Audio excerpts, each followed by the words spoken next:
and Jonathan Sterne for agreeing to present and discuss this very interesting topic of how to address risk of bias in randomized trials and systematic reviews.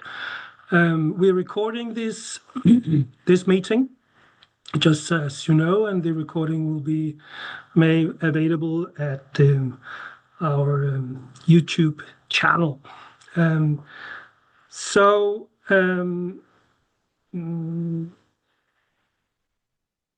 bit of housekeeping. When the discussions start, it will be possible to use the chat function, and Christopher will summarize those questions and comments after in a kind of a 3, 4, or 5 minutes interval, or otherwise, please flag if you want to make a comment, and I'll do my best to organize the discussion.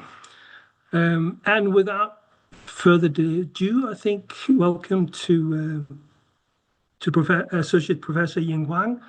I think, Christopher, you may have his slides.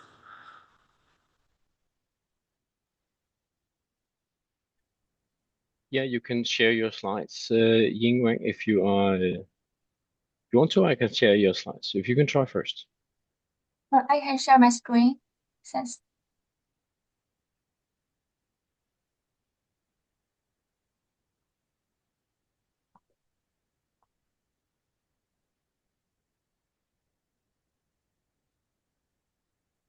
Okay. So hello everyone. Thanks for the introduction from Dr. Robertson. My name is Ying Wang. I completed my PhD with Dr. Gordon Gayat at McMaster University, and now I'm working as a faculty member in the EBM Center of Beijing University of Chinese Medicine. I'm very honored today to present in this meeting and give an introduction to the ROBUST-RCT, a new instrument for assessing risk of bias of randomized controlled trials. ROBUST-RCT is a rigorously developed, simply structured, and user-friendly instrument for assessing risk of bias of randomized controlled trials in systematic reviews. Its development was led by a team from McMaster University, and it is an international collaboration. Our panel included 19 experts, including 16 methodologists and 3 EBM educators from 12 countries. To identify the risk of bias methodologists, we screened the references of existing RCT risk of bias instrument. The aim was to identify the methodological papers that stated or indicated that they dealt with risk of bias. Then we screened the references of these papers to identify additional risk of bias methodological papers. Then we screened the author list of these papers.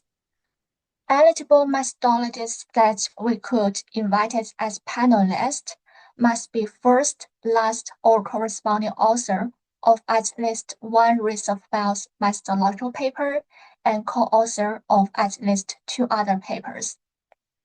And we included the EBM educators to ensure that the instrument is simple and user-friendly. This slide shows the ground rules for the development of ROBUST-RCT. And as a result, these have also become the characteristics of ROBUST-RCT. ROBUST-RCT aims to assess risk of bias of randomized controlled trials in the context of systematic reviews. So the target users are the systematic reviewers. It is a user-friendly instrument. The item presentation is simple and straightforward, and the process of making the final risk of bias judgment is not overly complex or difficult. Bias is a systematic error or systematic deviation from the truth. When we developed the instrument, we assumed that the systematic reviewers will use the grid approach to assess certainty of evidence. So we included only the items addressing risk of bias rather than addressing imprecision, indirectness, publication bias, or reporting quality. ROBUST-RCT currently addresses only individually randomized parallel group trials, and it does not include items for the detection of fraud. This slide shows the process of developing the ROBUST-RCT. We started by assembling a panel including 16 methodologists and 3 EBM educators. We conducted 2 systematic surveys to support the item selection for ROBUST-RCT. We conduct a systematic survey of existing RCT risk-of-bias instrument to collect the candidate items for the new instrument. And then we conducted a systematic survey of meta-epidemiological studies to collect empirical evidence. We held 16 1.5-hour panel meetings, and the panelists select items for the new instrument, decided the instructions for the included items, and also the presentation of the instrument. After we have the first version of the new instrument, we conduct user testing with 15 junior systematic reviewers and 8 systematic review experts. And based on the user testing result, we revise the instrument.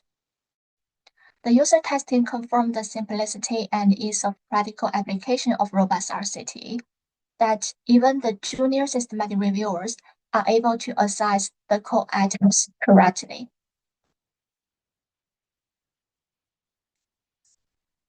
So we used 6 criteria for item selection. We want to include items that is a clearly risk-of-bias problem rather than imprecision, indirectness, publication bias, or reporting quality. We hope there is theoretical or logical argument for why the item is important. And we hope the information required to make judgment on the item is commonly reported in the trials. And non-expert systematic reviewers can make a judgment on the item easily. And problems on these items occur more often than rarely. And ideally, we hope there are empirical evidence support the item influence on effect estimation. The more criteria an item met, the more likely it was to be suitable for selection as an item in the ROBUST-RCT. Okay, so this is what the ROBUST-RCT looks like. To use ROBUST-RCT, the systematic reviewers need to first state which study and which outcome that they want to assess the results for. ROBUST-RCT include 6 core items. We can see the first column here. They are addressing random sequence generation, allocation concealment, blending of participants, blending of healthcare providers, blending of outcome assessors, and outcome data not included in analysis. And for each core item, there are 2 steps. The first step is evaluate what happened for the item, that is, whether the methodological safeguards have been implemented or not. So, was the allocation sequence adequately generated? Was the allocation adequately concealed? Were participants blended? Were healthcare providers blended? Were outcome assessors blended? And for the last item, they need to extract the number of participants who were not included in analysis in each group. And then the second step is judge risk of bias related to each item. For the first step, the response options, except for the last item, the response options include as definitely yes, probably no, and definitely no. And for the second step, the response options include definitely low risk of bias, probably low risk of bias, probably high risk of bias, and definitely high risk of bias. For the first 5 items, the frontline systematic reviewers, that is, who assess the risk of bias, they can complete both steps, or if they are less experienced, they can complete only step 1 and leave the step 2 to the systematic review leaders with more experience. So use the blending of healthcare providers as an example. The first step is to evaluate were healthcare providers blended or not. We have 4 response options. If the trial explicitly stated that healthcare providers were blended, then we will choose definitely yes. If the trial explicitly stated that healthcare providers were not blended, or the trial is an open label or unblended trial, then the answer is definitely no. If there is no explicit statement about blending of healthcare providers, and it is a placebo-controlled drug trial, or it is an active controlled drug trial and mention of double dummy, or the medications were identical or matched, or the trial was described as single-blended, double-blended, or triple-blended, and the best judgment is that one of the blended groups is the healthcare providers, then in this case, people will assess this item as probably yes. If there is no explicit statement about blending of healthcare providers, and it is an active control drug trial, but no mention of double dummy, or the medications were identical or matched, or it is a non-drug trial, or the trial was described as single-blended, and the best judgment is that the single-blended group is someone other than the healthcare providers. In this case, the answer should be probably no. And then the second step is judge risk of bias related to blending of healthcare providers. The additional issue they need to consider is, if unblended, how likely unblending of healthcare providers has influenced the outcome. To make this judgment, they need to consider how likely healthcare provider-initiated co-interventions have influenced the outcome. So if the healthcare providers were definitely blended, then there is definitely low risk of bias related to blending of healthcare providers.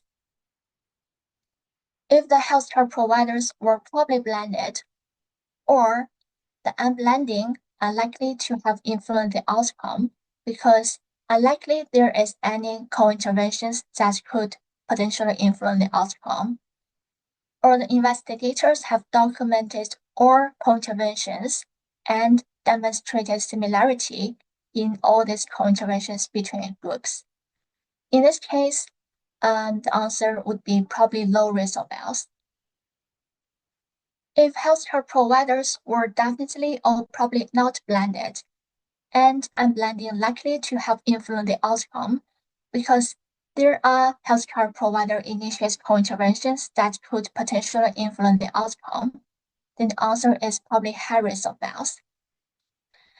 If the healthcare providers were not blended, and unblending very likely to have influenced the outcome because there are co-interventions and investigators have documented dissimilarity in any of these co-interventions between groups.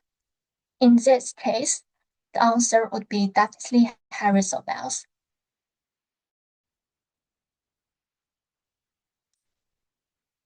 For the last core item, outcome data not included in analysis, there are 2 approaches. The first approach is the systematic reviewers will deciding the risk of bias associated with this item for each individual trials. So in this case, the risk of bias assessors need to complete both steps. They need to first extract the number of participants who were not included in analysis in each group, and also the overall, and then follow the instruction judge risk of bias. So first, the review leaders need to set the missing threshold for each risk of bias category, and then the risk of bias assessors can make the judgment. And the second approach is assessing risk of bias associated with missing data across the entire body of evidence at the meta-analysis level. So in this case, the risk of bias assessors need to complete only step 1.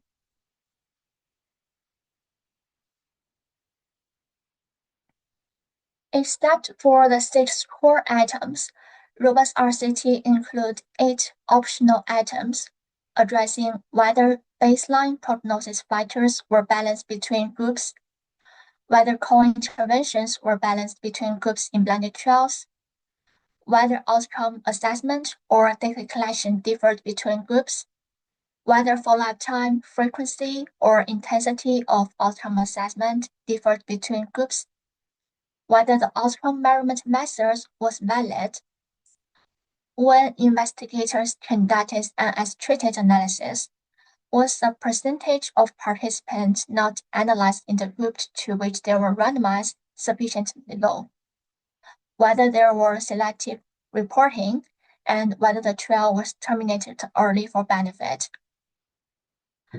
So we did not include these items as core items because the information required to make judgment on these items is not commonly reported, or the problems with these items occurs infrequently or both. However, these items may still worth be considered in certain circumstances, so we include them as optional items. When using ROBUST-RCT, review leaders need to consider whether the optional items are relevant in their specific circumstances and decide whether to include any of these optional items.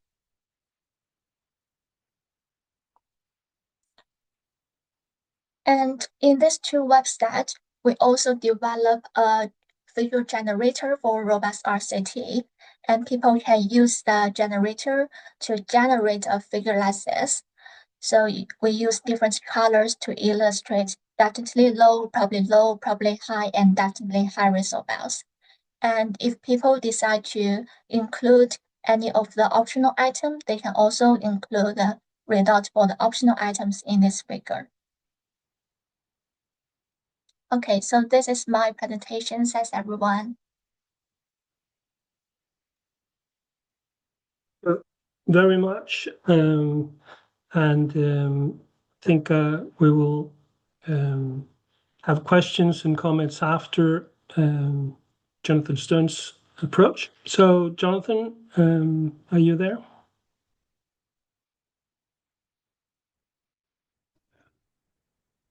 Yes, hi everybody. Asbjørn, can you hear me? Yes, clearly. Great, and can you see the slides? We can. Great. Okay, I will move straight on. Thanks very much, Dr. Wang, for your clear presentation. And you've already summarized my first slide, and indeed you showed this table. And I guess the core of the idea with ROBUST-RCT is that for the 6 core items, there are 2 steps: evaluate what happened and then judge risk of bias. So Dr. Wang focused on blinding of healthcare providers. I'm similarly going to look at the blinding, but I happen to choose participants. And in stage 1, you evaluate what happened. Were the participants blinded? And in stage 2, if they were unblinded, you judge how the likely unblinding of participants has influenced the outcome, which sounds like a simple 2-stage process. Within that second judgment, you judge 2 separate things: how likely are participants' expectations regarding the effect of the intervention to have influenced the outcome, and separately from that, how likely are participant-initiated co-interventions to have influenced the outcome. So there's actually quite a lot going on behind the scenes in these judgments, additional to the evaluation of whether participants were blinded. And it's more complicated than that because there are 2 considerations for participant expectations, which I'll shown here, and 2 further considerations for whether participant-initiated co-interventions influence the outcome. So contained within the judgment is quite a lot of evaluation. And then if we look at the classification, the judgments, you can see that these are all combined together, and this gets quite complicated. You can think about whether it would be obvious to everybody exactly where they fell in all this.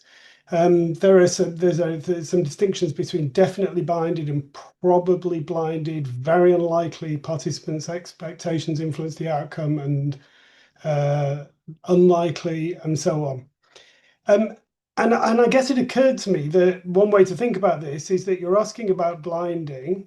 You're evaluating at least three things, maybe more than that if you do the subheadings. Were participants blinded? Was it likely that participants' expectations regarding effects of intervention influenced the outcome? And was it likely that participant-initiated co-interventions influenced the outcome? So what you might want to do is address those three, evaluate those three things, and then based on the answers, draw an algorithm that maps to risk of bias judgments. You might be familiar with such an approach.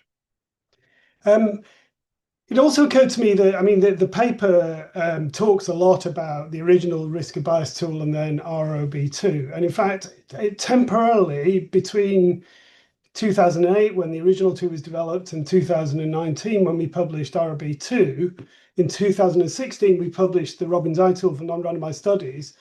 And we didn't draw algorithms in that tool. We tried to have text boxes which summarize, which sort of said where your risk of bias judgment should be based on answers to signaling questions.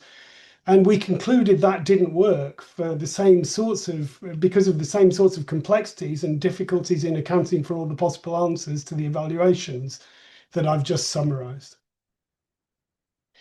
But there's the more substantive point, I think, is that I disagree with the way that ROBUST-RCT discusses the relationship between blinding and co-interventions and bias.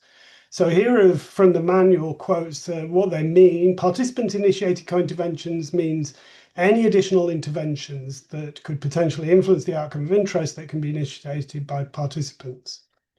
Healthcare provider-initiated co-interventions that could potentially influence the outcome means any additional intervention that could potentially influence the outcome of interest that can be initiated by healthcare providers. That's their definitions. So here are some examples. In a trial of weekly physiotherapy versus hypnotherapy for shoulder injury, participants assigned to hypnotherapy were more likely to take NSAIDs. There's a pain-related outcome. So I think that's a participant-initiated co-intervention. In a trial of a new first-line monoclonal antibody plus standard care versus standard care in patients newly diagnosed with colorectal cancer, patients whose cancer progressed switched to second-line treatment. I think that is a healthcare provider-initiated co-intervention. In a trial of invasive percutaneous coronary intervention versus conservative management of stable coronary disease, 40% of patients assigned to conservative management receive PCI during follow-up. Now, we thought a lot about blinding and expectations and co-interventions when we developed ROB2. Our first principle there was to get away from automatic labeling of non-blinded trials as at high risk of bias. And we think that we would argue that a lot of the distinction is about questions, not bias. So a placebo-controlled trial focuses on a drug's pharmacological effect. An open label or pragmatic trial compares the effects of 2 or more interventions in people who are aware of their care. And in the examples in the previous slide, I would say the risk of bias relates to whether the co-interventions I talked about are protocol deviations. Whether what we're talking about is protocol deviations, not co-interventions or participant expectations. In general, if we're estimating an intention to treat effect, then protocol deviations during follow-up don't lead to bias. Because the intention to treat effects is the effect of assignment to one intervention compared to assignment to the other intervention. We might wish to account for protocol deviations by estimating a per protocol effect using appropriate methods and making strong assumptions. If we think like this, we can help make risk of bias assessments consistent with the Estimans framework. Where I do agree with the authors is that I think the description of the domain deviations from intended intervention in ROBOT and Robbins I could have been clearer, and we're going to refer in the future to bias due to protocol deviations, which I think will be clearer. We did talk in detail about some of the issues that underpinned the development of ROB2 in, for example, this paper in epidemiology.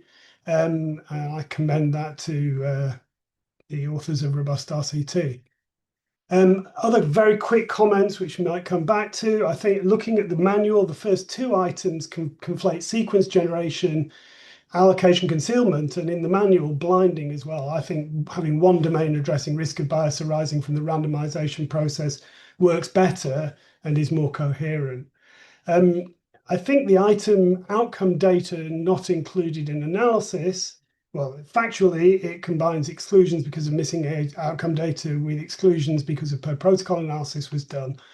But as Dr. Wang said, the review team has to set ranges for the percent of participants excluded corresponding to risk of bias judgments. We don't believe there's any meaningful way to set such percentages. Different review groups will set different thresholds leading to different judgments. And this ignores the circumstances in which missing outcome data lead to bias, which we've thought about a lot. Bias in measuring the outcome can arise for reasons other than lack of blinding of outcome assessors, which is the focus of ROBUST-RCT. Be interested in whether optional items will be used in practice and whether they'll contribute to a lack of reliability. There doesn't seem to be an overall risk of bias, and it's not clear to me how ROBUST-RCT assessments are planned to be incorporated into grade. And finally, there's a very fearsome copyright statement, which I'd be interested in understanding more about. Now, there's quite a lot about ROB2 in the introduction and discussion. They cite a paper saying that sophisticated algorithms and difficulty in understanding new terminologies raise challenges, which turns out to be their own paper, which they cite quite a bit. They say uptake of ROB2 is relatively low. As of today, ROB2 has been cited 26,000 times. Now, misapplication, I absolutely believe, is common, but the idea that its uptake is low in non-Cochrane reviews, I find strange. Low inter-rater reliability, absolutely. Previous studies have documented low inter-rater reliability, but I think there may be reasons to be concerned about inter-rater reliability for ROBUST-RCT and indeed any tool. And finally, most importantly, I think, for the reasons that I've talked about, especially with regard to blinding, the authors were motivated to use rigorous methodology, but I really think that the way that the tool addresses blinding seems to me to be a step back rather than a step forward. I look forward to the discussion.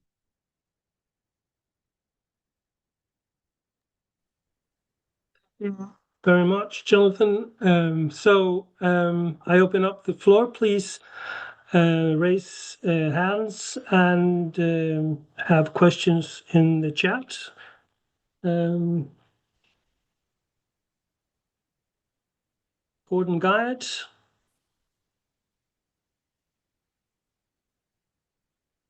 Gordon, you might want to unmute yourself. Sorry about that. Jonathan, you've raised a large number of issues, and I wonder if there's any in particular you want to talk about. I could start with a couple that I would like to talk about if you want me to do that. But if there's something that you are looking most for feedback on, we could go that route. Just discussing ROBUST-RCT, Gordon. Right, but you raised many, many points. Anyway, maybe I'll just talk about, I'll talk about one. There's a fundamental disagreement about the relative usefulness of thinking you have a target question that the person doing the systematic review, or in particular, the person having the guideline, is interested in. And then there is the issue of what happened in the trial. And so to us, what was in the minds of the trialists is irrelevant. What the issue is the difference between what the target PICO is and what in fact was addressed. And you could talk about it as bias, and that is reasonable to talk about a difference. You could talk about it bias, or you could talk about it as indirectness. And we think it's more useful to talk about the mismatch between the target PICO and what happened in the trial or trials as issues of indirectness. It is also quite reasonable to talk about them as risk of bias. The question is, what is more useful? We think it's more useful to talk about them as the mismatch between the target PICO and what happened as issues of indirectness. I don't understand the relation between what you said and anything I said. Well, let's take it the issue of adherence or compliance. Okay, so you're interested in what happens when everybody complies and lots of people didn't comply. Is this bias or is it indirectness? We think it's indirectness, and maybe that I've understood that when you talk about, I'm trying to remember the terminology, but you talk about, per protocol, I think it's very problematic to talk about a per protocol design or a per protocol analysis. So when people, so what do you think? You're interested in what happens when everybody complies and half the people don't comply. Bias or indirectness? So the really interesting thing here is that I think you're discussing ROB2, Gordon, but we're here to I'm not discussing ROB. I'm discussing the general question of when there is a mismatch between your target PICO and what's been done. Is that best considered an issue of risk of bias, or is it best considered an issue of indirectness? I didn't use the term indirectness once. I know. I'm introducing the term indirectness because I think you, or maybe I've misunderstood. Target PICO is everybody complies. Trial, half the people don't comply. How? There's a difference, okay? How are we to label? What is the most useful way of labeling that for our reviewers and our community? It seems to me there are two alternative ways of labeling it. One could reasonably call it risk of bias. One could reasonably call it indirectness, mismatch being indirectness. We happen to think it's more useful to call it indirectness. We may, of course, be wrong, but there's a fun. If I'm right that you're inclined to call it risk of bias, and I may not even be right about that, but if there is an issue, I had thought there was an issue, and we are inclined to call that indirectness. Yeah, I think the conversation now is going in a circle here. Jonathan, please comment on that, and maybe we just step back a step and see whether others have comments on the presentation and the general issue of risk of bias. Yeah, Jonathan. So my criticism of ROBUST-RCT in regard to the way it thinks about blinding is much more fundamental than that, and nothing to do with what Gordon's calling indirectness. My criticism is that, take the second example of cancer switching to second-line therapy. Okay, that fits with the ROBUST-RCT definition of healthcare-initiated co-intervention, but it's nothing to do with bias. In any reasonable protocol, in a cancer trial, you would expect that patients whose cancer progresses switches to second line. There's no bias. It's nothing to do with indirectness, and it's nothing to do with intention to treat, or not very much to do with intention to treat versus protocol. In my third, so I just disagree with the way that they are conflating co-interventions as they define them with bias. In the third example with PCI, where patients are switching away from conservative management to invasive intervention, it would depend on whether patients' coronary disease had progressed. There's a trial called FAME2 in which this really happened. And if patients switch to PCI because their coronary disease progressed, there would be no bias. It would just be part of the protocol for what should happen to patients in a conservative management arm when their disease progresses. So for that reason, I think that robust RCT, which is what we're here to discuss, is a step backwards in the way that it goes back to implying that there's a problem with bias if you don't blind, and it's confused about the relationship between what it calls co-interventions and bias. And I think that's taking the field a step backwards. Do you want to comment on that just briefly before we move on? Sorry, you're asking who to comment? If you want to have a short comment before we open the floor to others. Sure. Again, the individuals conducting the review have to decide what the question of interest is. And if they say the question is a pragmatic question about what happens when people switch, that people are going to switch, then people switching is not an issue of bias at all. In fact, it's not even an issue of indirectness, because the target PICO and the way the trial is conducted match perfectly. Okay. Christopher, any questions in the chat? Not at the moment. So Okay. people are free to put the questions up. Any other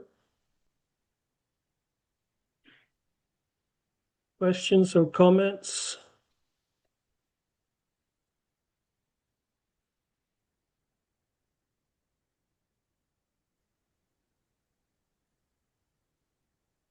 Ian, there's something wrong with your hand. Yeah, I can't raise my hand, and it's too complicated to. You're a write out. physiotherapist, at least you work with those guys, so maybe that's the reason. Anyways, please. So two comments. One is just a comment. There's in the first presentation, they talked about as treated analysis. I would suggest that they go back and look at that and at least refer to per protocol analysis, because as treated is more biased than per protocol. So it's the worst of all the options. The other is the optional. You have the core thing, and then you have the optional. And I don't understand that, because if something's wrong in the optional, it's going to create bias. And so it seemed like a priori, the authors could say, well, we're only going to look at the core ones and leave out all those others. So if they have to evaluate them to know if they're important, then they have to evaluate them. They're no longer optional.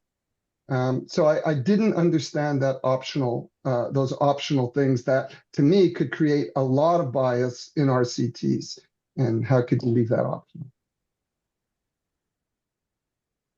I guess, Gordon, you want to take that, or Sure. Ying Wang? Okay, so you got to remember how the instrument was developed. So we wrote to people who had published. They had to be first author and last author of at least one paper, then published so many. So there were people, the people in the panel were all people who had written extensively about risk of bias. And they all accepted the premise of how we went about things is that we wanted to make it as simple as possible, but not too simple. And we came with a whole bunch of the ones that you see in the in the additional or optional items is ones, and we had standards. We said, okay, to get in this instrument, it has to be something that happens frequently enough.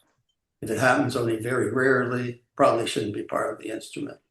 And the information has to be in the study, because if the problem occurs frequently, but it's impossible to get the information out of the study, that's probably not a good item.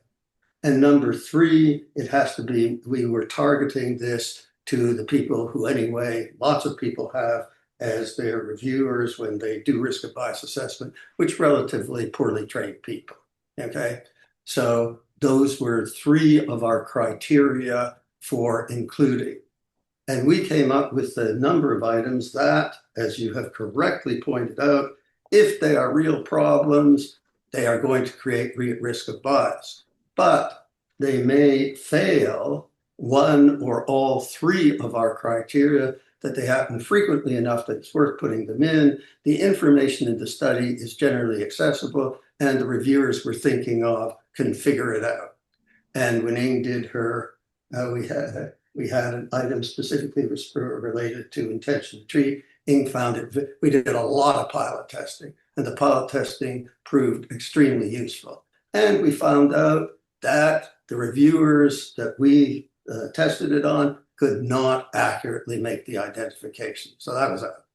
So the ones in the optional are number one, they occur very rarely, and or the information is very difficult to get out, and or are the reviewers that we are targeting can't handle it.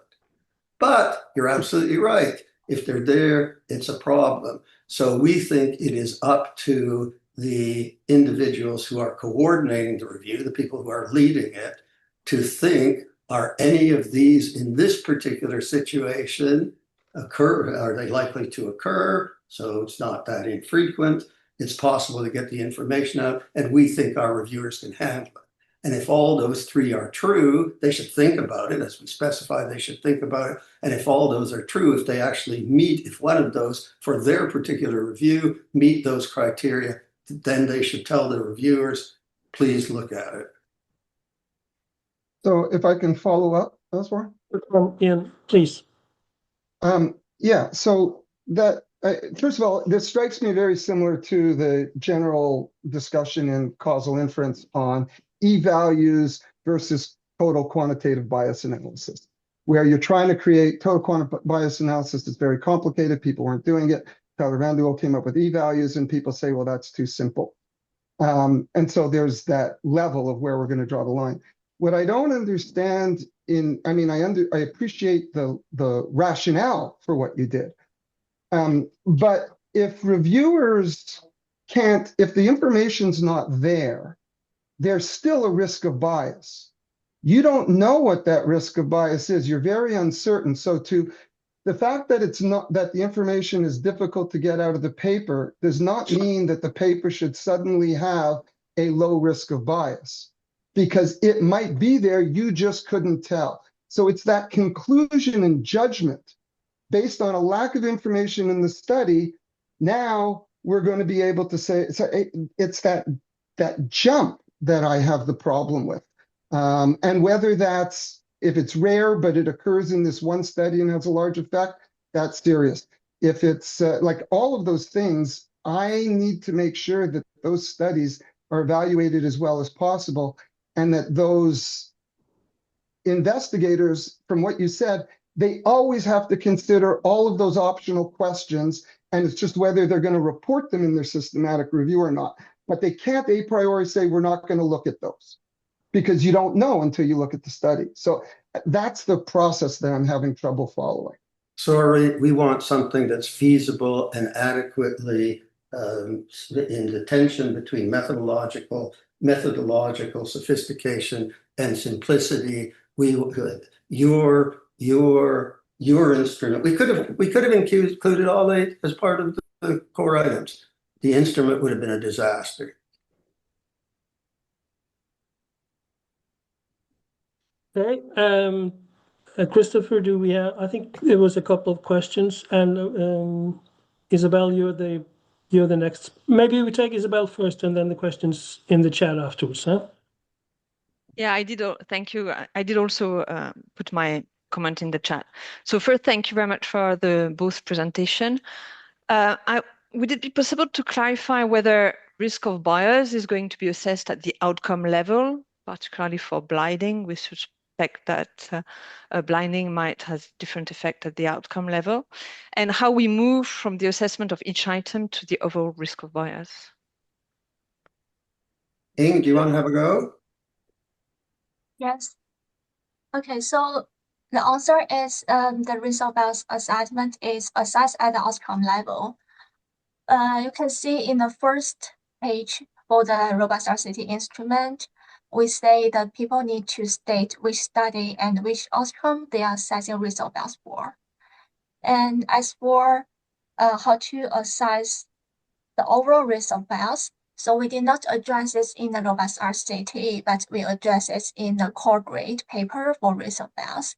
And we think there is no definite way to define in which case, how many items, how many high risk of bias items would then we define a trial as overall high risk of bias. So how do you ensure the consistency in terms of assessment if you don't have a clear rules?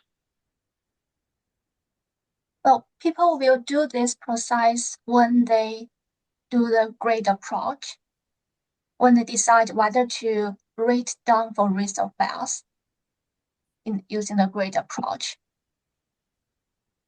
Put it another way, when there is no clear best way to set a threshold, should it be one item? Definitely wrong. Should it be one item? Probably.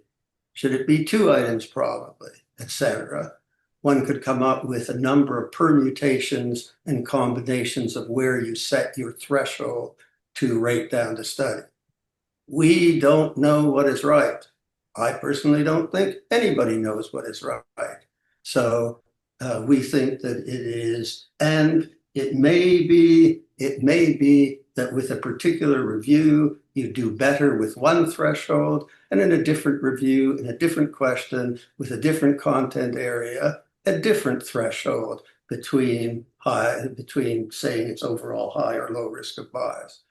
It might, so A, we don't know what the right threshold is. B, the right threshold may differ across circumstances.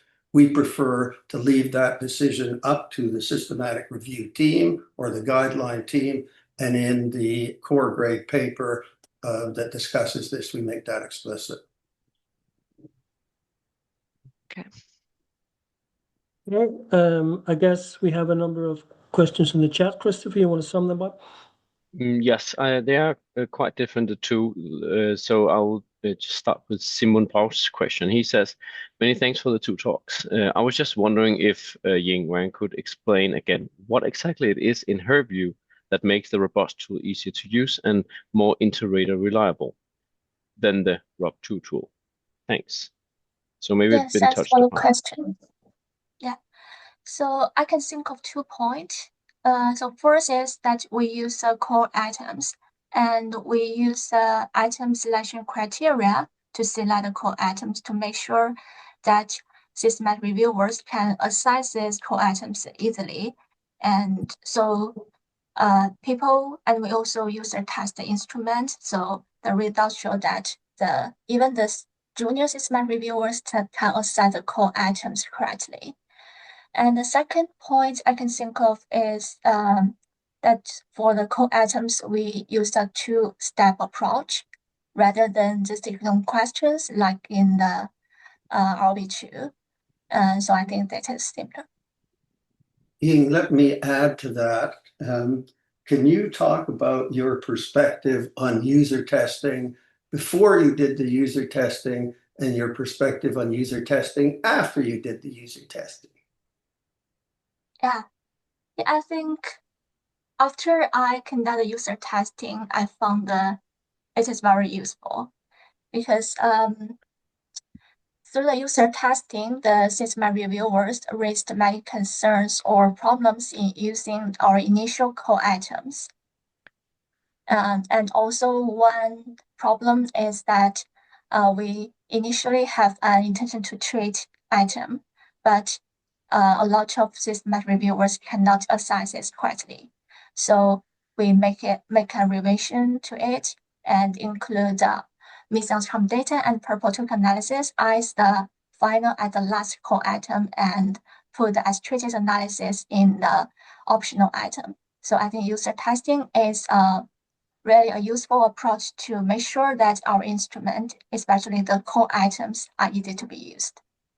So yeah, so Ying you left out the fact that you were quite skeptical about user testing before you did it, but found out that we gained a very, very useful information. You said the most dramatic one where we got rid of an item, but there were other modifications that we made as a result of the user testing.